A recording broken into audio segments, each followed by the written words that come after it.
What's up, YouTube? Double R here, RC Richie. Back in the lab today. Not going to be running any cars. Just want to talk to you guys about what got you into the passion of RC cars. This is going to be project my first RC. I know for me as a kid, I don't remember always wanted to play with RC cars. But I think my passion came from me. I'm originally from New York, and we moved out to Pennsylvania where they had a lot of malls.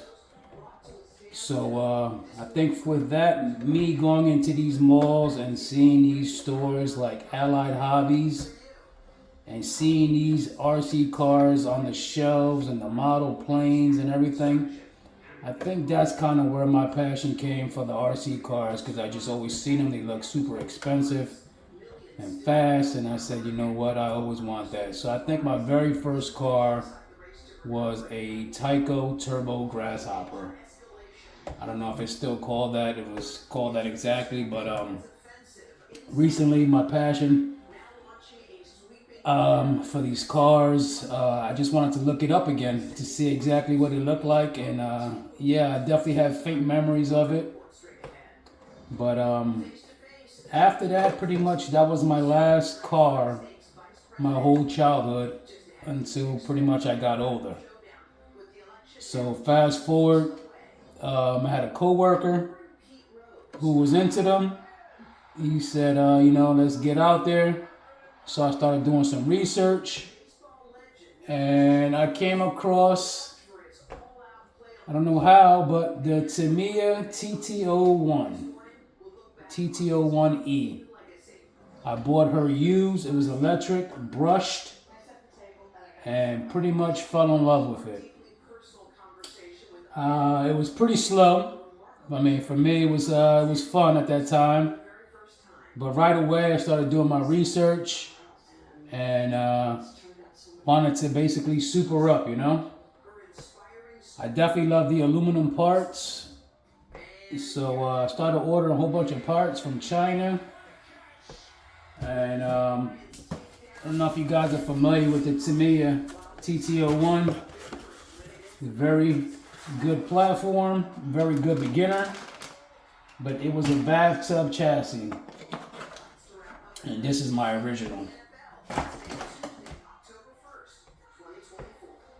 So what made me start thinking about this again is actually messing with these Groms again. And these Groms, very similar style with the shaft driven, motor in the back. Again, this is the original. This was probably purchased back in 2010. So like I said, since then I wanted to make her faster. My buddies, he had a nitro vehicle, which led me into nitro after that. So pretty much this was my last electric car, and then I got into nitro. My very first nitro car was a Team Associated TC3. If you guys don't know about that car was the truth. It was a 1/10 scale. Loved that thing. Loved it. After that, pretty much got two more nitro vehicles. So, again with this one, bunch of parts for it. Had a brush motor for it. Went up on the turns, stayed brushed. At the end of the day, it didn't compare to the Nitro TC3. So I never went brushless in it. At that time, I really didn't know too much about electric. Didn't know anything about the LiPo batteries. I was still running nickel metal hydride packs in here. Yeah, like I said, it was fun. But definitely wasn't as fast as that. So then I went over to the Nitro and then pretty much didn't go back to electric. So fast forward, some years came by now. Wanted to get back into the hobby. I never really stuck with the hobby all the way through. I wish I did because by this point I think I will have a lot more vehicles. But yeah, got back into it again, probably back around, I don't know, I dug her back out in maybe 22, 21 during the pandemic, and wanted to build her back up again. So I started going online again. I'm sorry if this video is too long, but started doing some research, and I see that they had a whole bunch of carbon fiber kits out there. So I went online, bought the carbon fiber kit for it, and it was a pretty cool platform, I mean, I like the setup on it. It came with the aluminum metal mounts. Again, what you see here is what I built back in the day in 2010. All these parts here came from China. I remember the long wait I had to wait for those. It was my first time probably ordering something from China like that. And yeah, I believe the company might have been RC Mart. But yeah, I got the full setup, propeller shaft and everything. All the blue components that you see on here pretty much came with the kit, with the carbon fiber kit. But I was able to add everything else with this kit. So I got inspired to bring her back out and do a build back on it again. I did it before. I converted it to a brushless build. But getting back to this, at that time also, I had purchased a 91 Nissan 240SX Coupe rear-wheel drive. Drifting was very popular at that scene, so I was, doing all my research with the drifting. I was in the process of building up that car as well. So when I saw this body, I believe it was a Yokomo 240SX, the 180. I had to get it. Later on, I saw that they had the coupe, but mine was not the fastback. I had the coupe. So I just had to get this body. Mine was red as well. I did the custom paint on there. You see this body's pretty holding up, still good. I try to take care of it, but definitely got her cracked up. Had the wipers on there, had the mirrors on the side, has a spoiler that I took off and I'm using for something else, had the muffler in the back.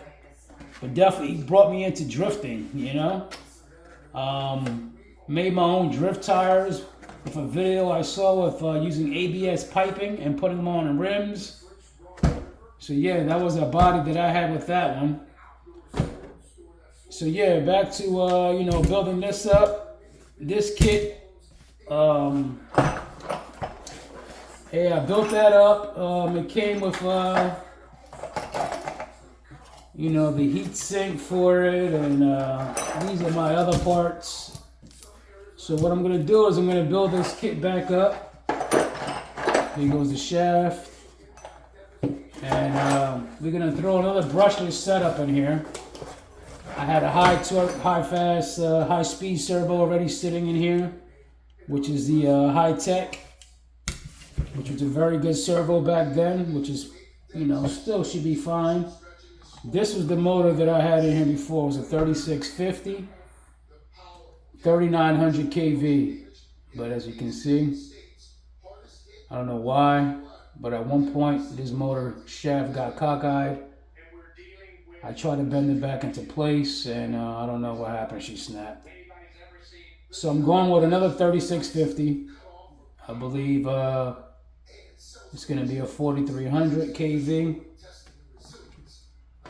Yeah, this car is this is the original diff that I have in here.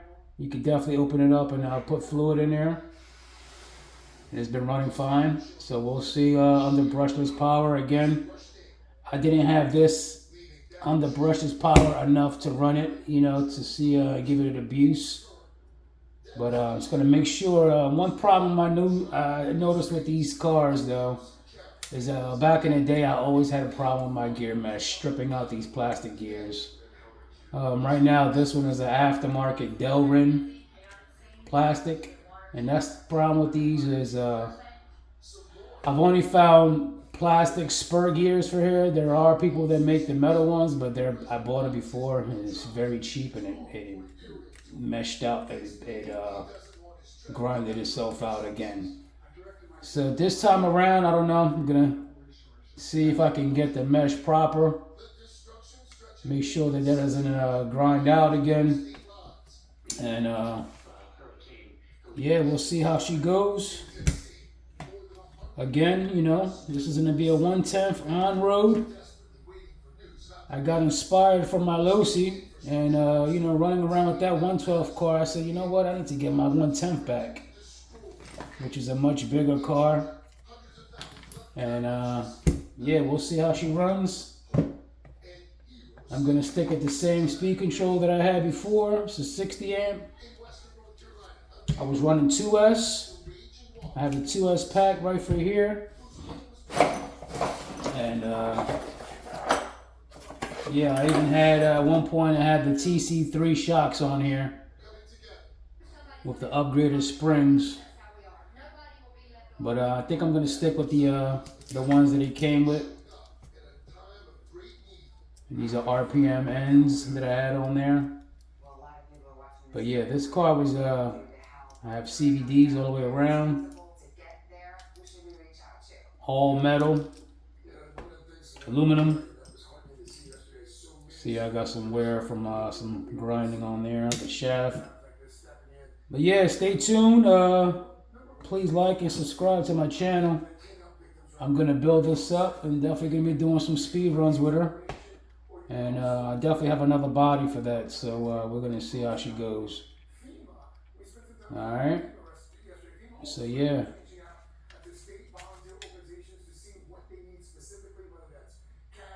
She's still brand new. I only ran her a couple of times with the other motor. And this is the TT01E. Not the 2. This is one of the originals. Alright guys. Next time, hopefully, maybe I'll do a build video when once my parts come in, and we'll throw all this together and see how she looks. Alright, thank you.